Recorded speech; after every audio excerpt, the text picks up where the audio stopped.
Hola, bienvenidos a este tiempo de información que compartimos Euronews hoy, pendientes de la cumbre europea, porque los 27 lanzan su plan de emergencia por si fracasan las negociaciones entre el Reino Unido y la Comisión y los británicos terminan abandonando la Unión Europea sin acuerdo el próximo 1 de enero.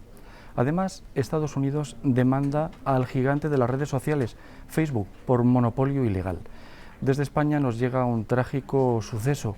Un violento incendio en una fábrica abandonada en Badalona, muy cerca de Barcelona, ha provocado varios muertos, personas sin hogar. También muy pendientes de la evolución del coronavirus y de los problemas de salud mental que está provocando en los países más afectados por el confinamiento. Enseguida entramos en materia, antes, como es habitual, nuestros titulares. Doble demanda en Estados Unidos contra Facebook por monopolio ilegal. Piden a los tribunales que obliguen a la red social a vender Instagram y WhatsApp. Ciberataque contra la Agencia Europea del Medicamento cuando está a punto de aprobar la vacuna de la COVID-19. La primera anciana vacunada contra el COVID vuelve a casa, mientras en Alemania empeora la situación. Merkel pide que se endurezcan las restricciones. Trágico incendio en Badalona. Las llamas arrasan una nave ocupada por 150 personas. Hay varios muertos y heridos. Muchas personas podrían haber quedado atrapadas.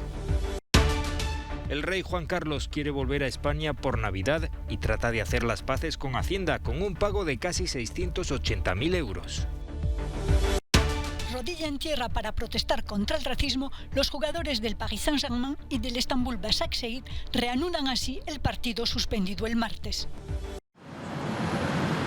Las autoridades de Estados Unidos arremeten legalmente contra Facebook. Fiscales generales de 46 estados han presentado una demanda conjunta, en paralelo a otra de la Comisión Federal de Comercio, contra el gigante de las redes sociales por monopolio ilegal.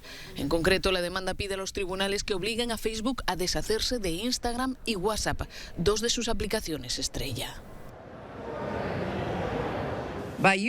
Usando sus enormes tesoros de datos y dinero, Facebook ha aplastado y obstaculizado a los que la compañía consideraba amenazas potenciales.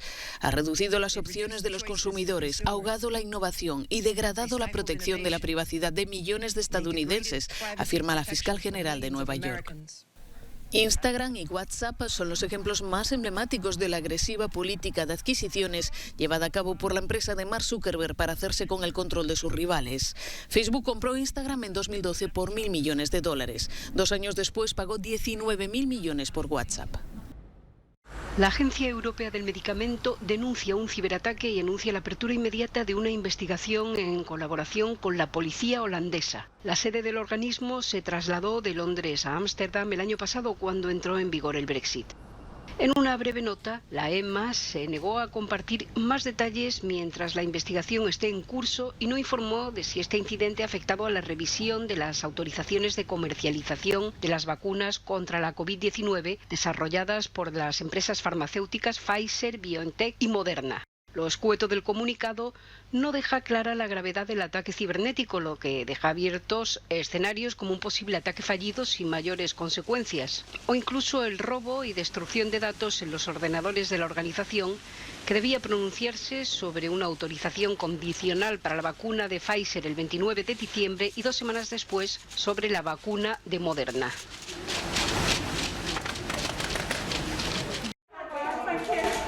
Nunca en sus casi 91 años de vida había recibido tanta atención. Margaret Keenan, la anciana que recibió la primera dosis de la vacuna de Pfizer-BioNTech en el Reino Unido, ha salido del hospital. Se encuentra muy bien. Sin embargo, las autoridades británicas recomiendan no vacunar contra la COVID-19 a personas con alergias severas, después de que el miércoles 2 sanitarios sufrieran una fuerte reacción a la vacuna. Ambos tenían un historial de alergias severas. En Rusia, los creadores de la vacuna Sputnik V han tenido que salir a la palestra para desmentir que esta sea incompatible con el consumo de alcohol. Sí es cierto que hay que evitar beber durante 6 días, pero niegan el rumor que señalaba que los vacunados tenían que respetar 2 meses de ley seca, algo inconcebible para muchos, en particular antes de las fiestas de fin de año. En Alemania la situación es peor que nunca, con casi 600 muertos en 24 horas. La canciller Angela Merkel pide que se endurezcan las restricciones hasta mediados de enero.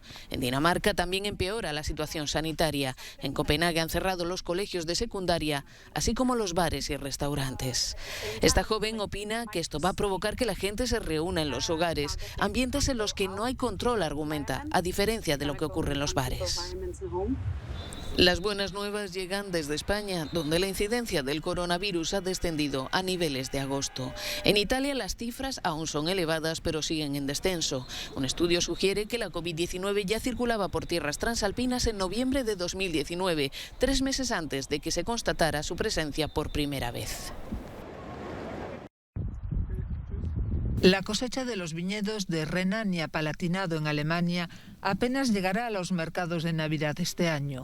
Los alemanes beben al año como mínimo 50 millones de litros de Glühwein, un vino caliente especiado. Con la mayoría de los mercados navideños cerrados debido a las restricciones por la COVID, los vinicultores como Mike Dörschuk tienen que replantearse la distribución de su producto más vendido. Para nosotros la Navidad es el principal negocio del año y este año todavía no está claro, pero estimamos que será alrededor del 20%, nada más. Ahora esta empresa familiar quiere llevar embotellado el sabor y el olor de los mercados navideños a los hogares. Cada cesta de mercado de Navidad en casa lleva 12 botellas de Glühwein, tinto blanco y rosado. 1 de cada 3 litros de vino que producimos se destina normalmente al vino caliente de alta gama. En lo que respecta a las ventas, podemos al menos compensar parte con productos como nuestro paquete Mercado de Navidad en casa, pero eso es solo una cantidad muy pequeña comparada con lo que se puede vender en los mercados de Navidad. Los vinicultores alemanes no son los únicos que intentan mantener vivo el espíritu Glühwein. En las grandes ciudades el vino caliente para llevar se ha convertido en la tendencia de la temporada. Esta calle de Berlín se conoce como la calle del Glühwein, pero es una tendencia que ha derivado rápidamente en un debate político. En su discurso ante el Parlamento el miércoles, la canciller Angela Merkel suplicó a los políticos y al público: por muy duro que sea, y sé cuánto amor le han dedicado, instalar puestos de vino caliente y de gofres no es compatible con el acuerdo que hicimos de tener solo comida para llevar y comer en casa. Lo siento de todo corazón, pero si el precio que pagamos es de 590 muertos al día, entonces, desde mi punto de vista, esto es inaceptable. Den Preis zahlen, dass wir Todeszahlen von Tag am Tag 590 Menschen haben, dann ist das nicht akzeptabel aus meiner Sicht. Und deshalb müssen wir da. Algunas ciudades ya han prohibido los puestos improvisados, ahora con las llamadas crecientes a un cierre más estricto antes de Navidad. Los últimos pedidos podrían estar a la vuelta de la esquina. La pandemia ha disparado las consultas al psicólogo por ansiedad. Un consultorio municipal cercano a la ciudad italiana de Nápoles asegura que desde marzo se han duplicado los casos por depresión. Para algunas personas, el autoaislamiento forzado ha sido una dura experiencia, de la que no hubieran podido salir sin la ayuda de un experto. No solo estaba preocupada por mí, sino también por mi madre y mi familia. Me sentía culpable porque se lo podía contagiar. La paciente, que prefiere mantener el anonimato, se encuentra ahora mucho mejor después de varias sesiones de terapia online. En ese momento me sentí como si el mundo se derrumbara. El hecho de estar encerrada en mi habitación sin poder salir, la sensación de no poder abrazar a mis parientes y al mismo tiempo la impotencia de no poder encontrar trabajo. Me sentía abatida, sin fuerzas. Por el número de consultas recibidas, llama la atención que sean las generaciones más jóvenes las que sufran mayores síntomas en su salud mental debido al COVID. Hemos notado principalmente trastornos en el sueño como el insomnio, muy relacionado al uso excesivo de pantallas. Los chicos no solo se ven obligados a seguir sus clases online, sino que además dependen de las redes sociales para mantenerse en contacto con sus amigos. Además, también sufren de tristeza, ansiedad y de trastornos en sus hábitos alimentarios, especialmente por la noche. Este municipio del sur de Italia es uno de los pocos en el país que ofrece un servicio rápido como alternativa al asesoramiento habitual que ofrecen los centros de salud, en donde a menudo hay largas listas de espera. El asesoramiento que ofrecemos aquí es inmediato, no hay listas de espera. Puede estar disponible casi desde el momento en que se solicita, es decir, en el mismo día. Los ciudadanos reciben asesoramiento gratuito. Unas veces acuden en persona al consultorio y otras nos llaman por teléfono para reservar una cita para ese mismo día o al siguiente, como mucho. Se c'è disponibilità in quel giorno viene ascoltata, altrimenti gli viene dato un appuntamento per il giorno successivo. Todavía es pronto para un estudio detallado sobre el impacto de los efectos psicológicos de la pandemia, pero mientras la crisis económica continúe, sí se sabe que tendrá consecuencias en la salud mental de muchas personas. Según los psicólogos con los que hablamos aquí en Somma Vesuviana, el servicio de consulta rápida continuará incluso después de que la pandemia termine, ya que las secuelas perdurarán un tiempo y podrían desembocar en trastornos fóbicos. Giorgio Orlandi per Euronews, Somma Vesuviana. La magnitud de la tragedia ocurrida anoche en Badalona aún es imposible de confirmar, pero se teme que sea enorme. Un incendio devastó la pasada noche una vieja fábrica en la ciudad catalana, en cuyo interior había más de 150 personas durmiendo, según testigos. Por el momento se han confirmado 2 muertos y 17 heridos. Al menos 5 están graves, 2 de ellos en estado crítico. Una treintena de ocupantes consiguieron escapar, pero se teme que muchos otros hayan quedado atrapados en el interior. Los bomberos han luchado contra las llamas durante toda la noche. Tuvieron que rescatar a personas que habían subido al tejado del edificio de 5 plantas. Algunas parece que saltaron al vacío para escapar. Hay zonas de la nave a las que aún no se ha podido acceder debido al fuego y porque la estructura amenaza con venirse abajo. En la vieja fábrica han llegado a vivir hasta 200 personas, la mayoría inmigrantes subsaharianos.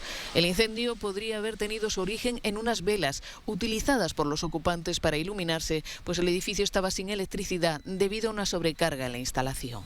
Los vecinos del barrio habían denunciado en reiteradas ocasiones la situación de inseguridad en la nave. Juan Carlos I quiere volver a casa por Navidad. Así interpretan distintas fuentes sus intentos de ponerse en paz con la Hacienda española. Este miércoles, el rey emérito, que abandonó España en agosto en medio de escándalos de corrupción, ha pagado al fisco casi 680.000 euros que le debía, incluyendo intereses y recargos. En el comunicado que ha emitido su abogado, el rey afirma que está a disposición del Ministerio Fiscal para cualquier trámite o actuación que considere oportunos. Según el diario El País, Juan Carlos I presentó de motu propio una declaración fiscal para regularizar su situación tributaria en relación con el uso, por su parte y de algunos familiares, de tarjetas bancarias con fondos opacos de un empresario mexicano. Los hechos ocurrieron después de su abdicación, con lo que perdió la inviolabilidad que le garantiza la Constitución. El rey emérito, que durante décadas gozó del respaldo y la simpatía de la mayoría de los españoles, está siendo investigado por posibles delitos como blanqueo de capitales o el cobro de comisiones por las obras del AVE en Arabia Saudí. Desde hace 4 meses vive en los Emiratos Árabes Unidos como huésped del príncipe heredero de Abu Dhabi. 3 horas de cena, de trabajo y una digestión incierta. Así han acabado Boris Johnson y Ursula von der Leyen una frenética jornada de contactos a uno y otro lado del Canal de la Mancha para intentar salvar el acuerdo que regirá las relaciones entre la Unión Europea y el Reino Unido tras el Brexit. Las conversaciones continuarán el domingo. El encuentro en Bruselas entre el primer ministro británico y la presidenta de la Comisión arrancaba con un posado ante las cámaras marcado por un distanciamiento producto de la pandemia, pero muy simbólico de la situación. También ha constatado que continúa habiendo grandes diferencias entre ambas partes y que no está claro si se podrán superar. En un tuit posterior a la reunión, von der Leyen escribía: «Entendemos las posiciones de cada uno, permanecen muy alejadas. Los equipos deben reunirse de inmediato para tratar de resolver estas cuestiones. Llegaremos a una decisión al final de esta semana». Los principales puntos de conflicto se refieren a los derechos de pesca, las normas de competencia empresarial y la forma en que un acuerdo será vigilado. Con solo 3 semanas para el final, aún no está claro si habrá un acuerdo o una caótica ruptura económica entre el Reino Unido y el bloque de 27 miembros. Mientras tanto, las colas de camiones se amplían en Francia. El estancamiento de las conversaciones ya ha provocado diversas interrupciones logísticas en el sector del transporte de mercancías.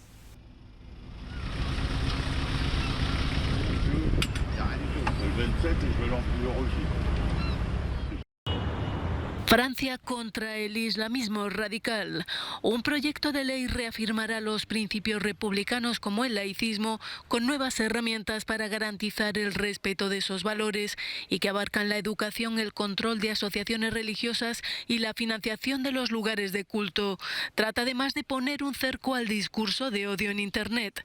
El primer ministro francés evocó el problema de los niños que reciben una educación comunitaria en centros de proselitismo religioso e influencia extranjera.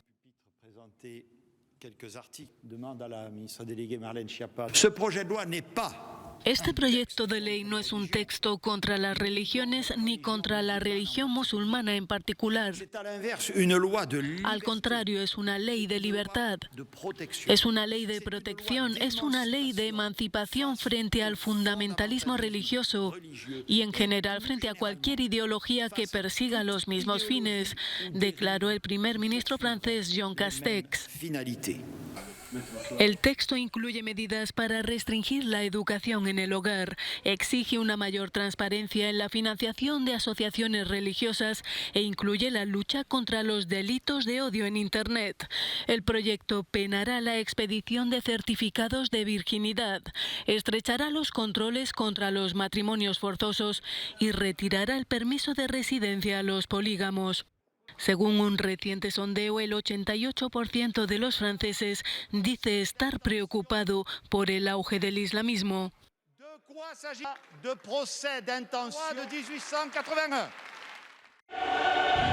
Rodilla en tierra para protestar contra el racismo. Tanto los jugadores del Paris Saint-Germain como los del Estambul Başakşehir se arrodillaron para denunciar la actitud racista del cuarto árbitro que les llevó a suspender este martes el partido de la Liga de Campeones que finalmente tuvo lugar este miércoles.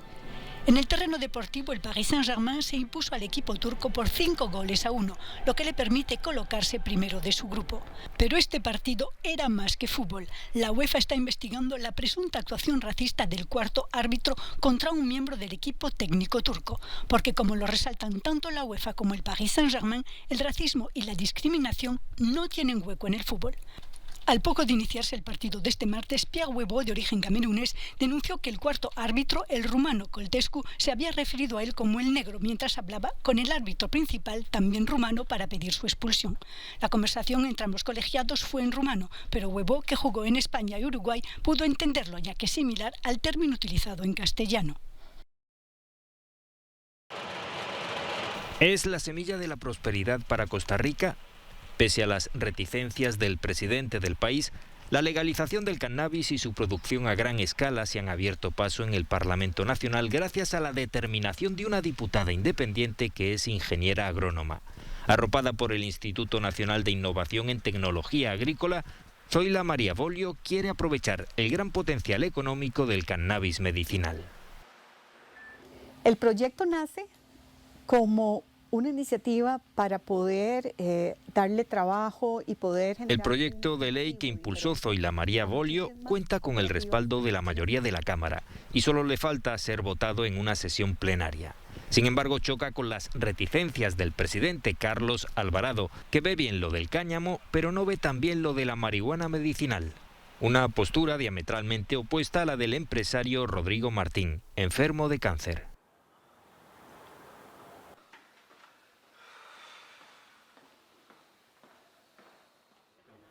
Yo tengo más de un año, creo que 1 año y 3 meses de no hacerme una sola prueba, un solo examen, y decidí vivir. Vivo cada día feliz, tengo calidad de vida, disfruto mi vida, tengo amigos, una vida normal.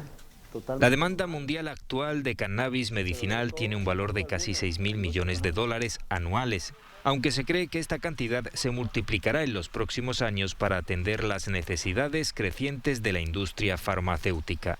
Un maná para un sector agrícola costarricense que, como en toda la región, ha sido víctima de la pandemia, la crisis económica y los huracanes.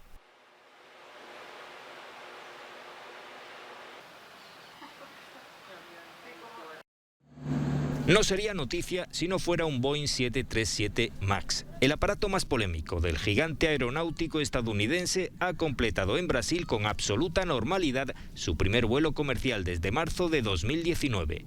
Desde Sao Paulo hasta Porto Alegre los pasajeros no mostraron ninguna inquietud, ya sea por desconocimiento de los 2 accidentes que lo anclaron a tierra o por su confianza en Boeing, que corrigió el fallo en el sistema de control de vuelo que posiblemente desencadenó la tragedia y mejoró los aparatos y el entrenamiento de los pilotos. Hace 2 semanas, Brasil permitió volver a volar a los 737 MAX, siguiendo la estela de Estados Unidos, pero se ha adelantado en su ejecución de la mano de la compañía Gol, que tiene 7 de estos aparatos y ha encargado casi un centenar más. 5, 4, 3. Se estrella el prototipo de la nave gigante SpaceX con la que la compañía privada aeroespacial pretende llevar a los primeros humanos a Marte. El cohete Starship explotó durante un aterrizaje de prueba en el estado estadounidense de Texas. La nave, sin tripulación, ascendió unos 12 kilómetros antes de regresar al punto de partida donde debía aterrizar. Sin embargo, al tocar tierra, la nave explotó creando una gran bola de fuego. La velocidad de aterrizaje, demasiado rápida, fue, según el fundador de SpaceX, la culpable del accidente. Bien, muchas gracias por su atención. Recuerden que pueden ampliar todas estas y otras noticias en nuestra página web y también en nuestras redes sociales. Volvemos mañana.